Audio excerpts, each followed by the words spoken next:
There's a dinosaur loose in D.C.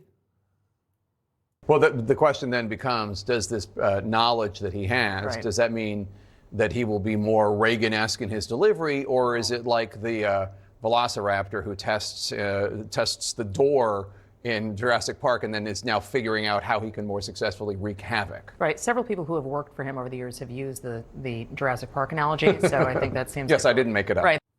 A Trumposaurus Rex is coming to town, and he's not coming alone. He's bringing Stegosaurus and Triceratops.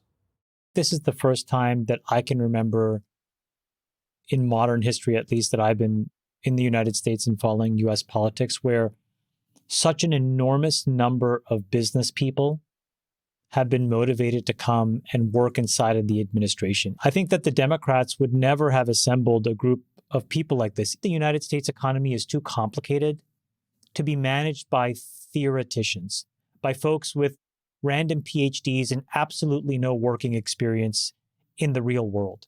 And when you bring those people in to oversee those PhDs, I think you probably get better outcomes.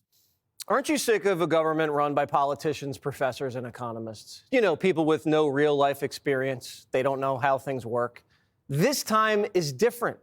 We're bringing in men and women who know how to create things from scratch and build stuff within a budget. And if they don't get results, get fired.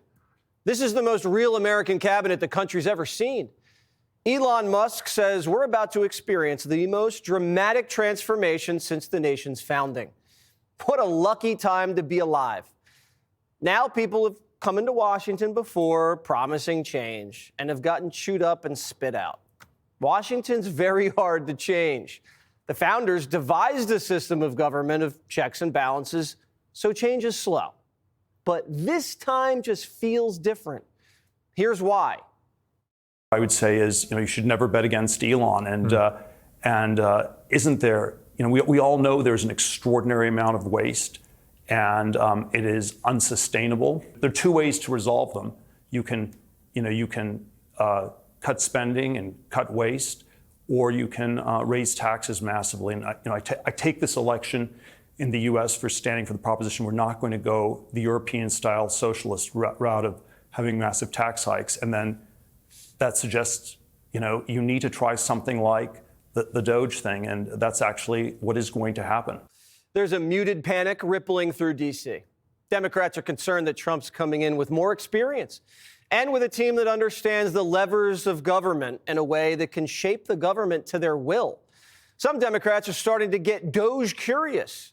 Trump and Elon are finding a wellspring of unexpected cooperation from Democrats in the House.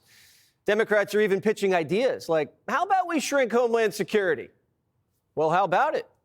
Another Democrat has been pitching the idea of moving all federal agencies out of D.C. and sending them all over the country. Trump loves that idea. So do we. One Democrat admits there are so many inefficiencies, so many layers of government, and wants to help.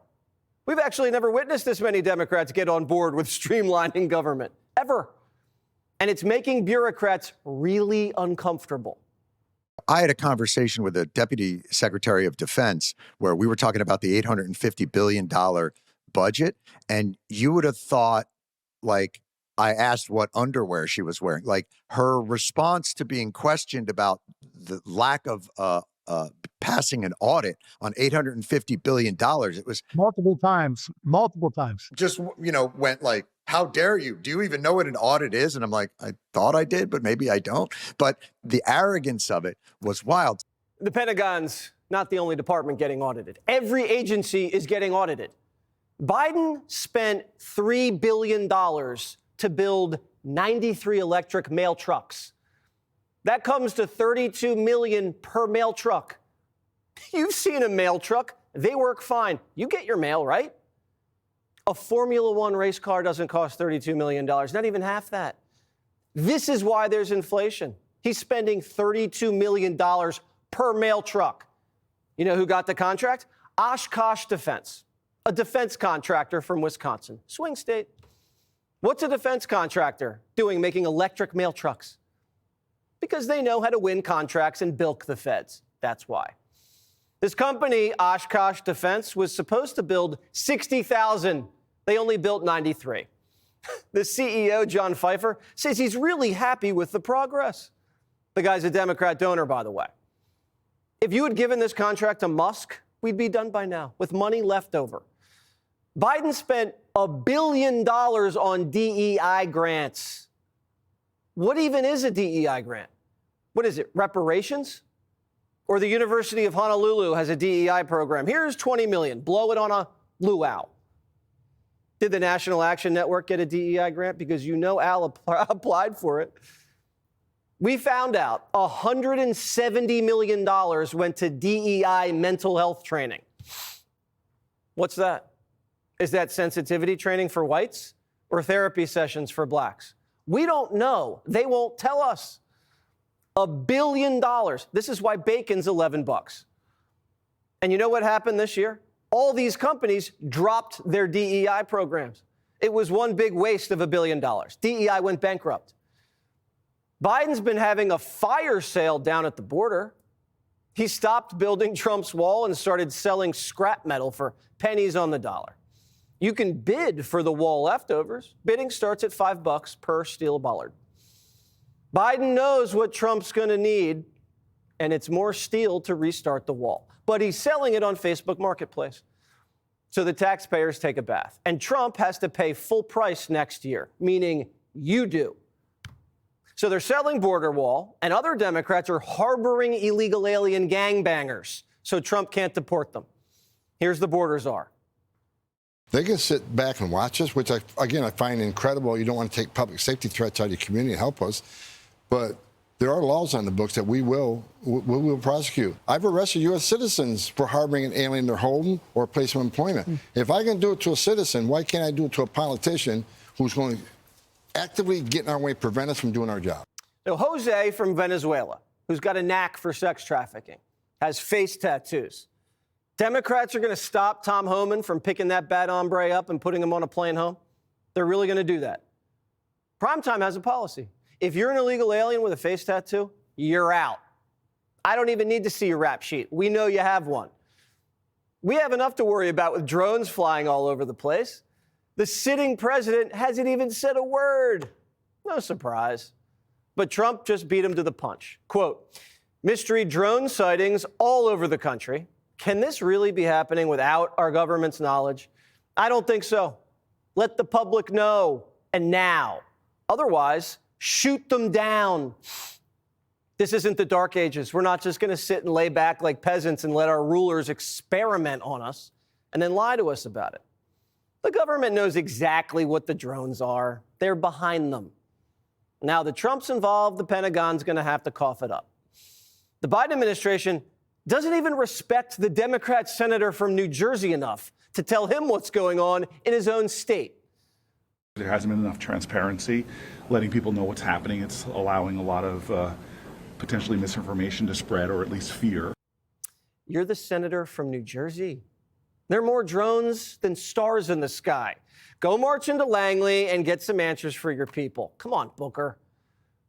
What are we all doing? We're just going to be staring into the sky with our iPhones and shotguns every night? There's suspicious drones blanketing an American state, but the media is upset that Trump is on the cover of a magazine. Is this a joke? Did we get something wrong? Did someone scam us? Are we sure about this, producers? There is a convicted felon on the cover of Time magazine as the person of the year. Maybe we're being scammed. It's not always been great people that have been on the cover of Time, right? It's been people like Joseph Stalin and Adolf Hitler and Khrushchev and Khomeini. So he's in that kind of company as well. Let's remember who else has been given this title in years past in the same category.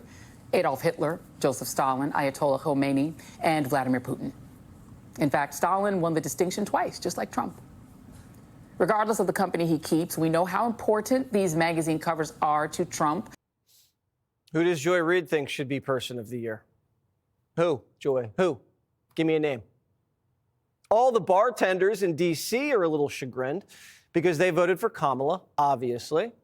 One says, in his experience, Democrats tip more and are generally lower maintenance guests than Democrats. So D.C. bartenders say Republicans are more generous to workers and aren't a bunch of drama queens. That sounds about right. So there's a silver lining. So what's happening now is Trump has the wind at its back, and no one's stepping up to challenge him. I think it's humiliating and maddening that Donald Trump is basically the president right now. I mean, he is dominating coverage. He is being feted. He won. The party doesn't really know where to go. It doesn't have a leader right now stepping forward during this vacuum. And I think Trump's having a honeymoon. And, you know, good for him. This weekend, Trump will be at the Army-Navy game in Philly, and he's bringing the whole crew. J.D. Vance, Hegseth, DeSantis, Daniel Penny. The sitting president usually flips the coin at the Army-Navy game, but we don't know where Joe Biden is. Click here to subscribe to the Fox News YouTube page to catch our hottest interviews and most compelling analysis. You won't get it anywhere else.